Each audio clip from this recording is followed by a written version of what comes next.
မန္တလေးမြို့တမိုင်းဝင်စင်တရာလို့ခေါ်တယ်စင်မင်းတရာကြောင့်နွေနေမြင့်ငယ်ကလောင်နဲ့ရေးဖွက်ထားတာမင်္ဂလာမောင်မောပဲ2025ခုနှစ်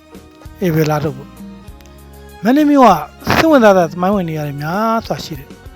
မြန်မာနိုင်ငံရဲ့နောက်ဆုံးမင်းမီပြီးတော့ပေါ့ဗျာဇေဒီတဆူတသားတဲ့ကစပြီးထူးခြားတဲ့တမိုင်းထောက်ထားဇလန်းတွေရှိပြီအဲ့ထဲမှာတော့နိဗ္ဗာန်ပြည့်စရာနာဂရာသာပွဲခံစင်မီတော်ကုသိုလ်တော်စင်မင်းတရာဆိုဒါလည်းပါဝင်တော့ပေါ့ဗျာစင်တရာမှာတော့တမိုင်းဝင်အိမ်တော်ရဖျားအရှိပေါက်ကနေပြီး86လမ်းဓာတ်ထိနေရာတိဖြစ်တော့ပေါ့ဓာတ်ထိနေရာတွေမှာစင်မင်းပုံစင်မီတော်ရုပ်ကြီးနှစ်စီးကိုစင်ဒိန်း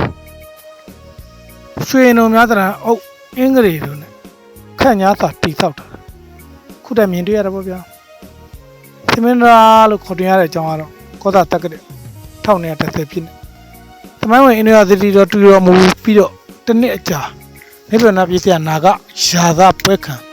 စင်မီတော်လက်ဖွဲ့ချင်းမြောက်ထားတယ်ရွှေငွေရတနာကြောက်တံများတို့ငွေဖြစ်တံမိုးတင်လဲပြီးမာလောကမာရစိန်အိမ်တော်ရဖျားအရှိ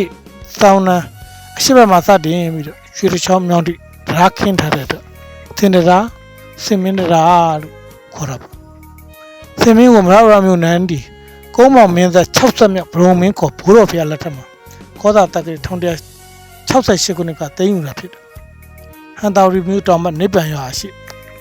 ကွင်းသားရအရာဝါကင်းကဲ့သို့ဖူးစင်တဲ့စရံစင်မင်းအစ်စ်အဖြစ်ရရှိတော်မူဖြစ်တယ်ပေါ့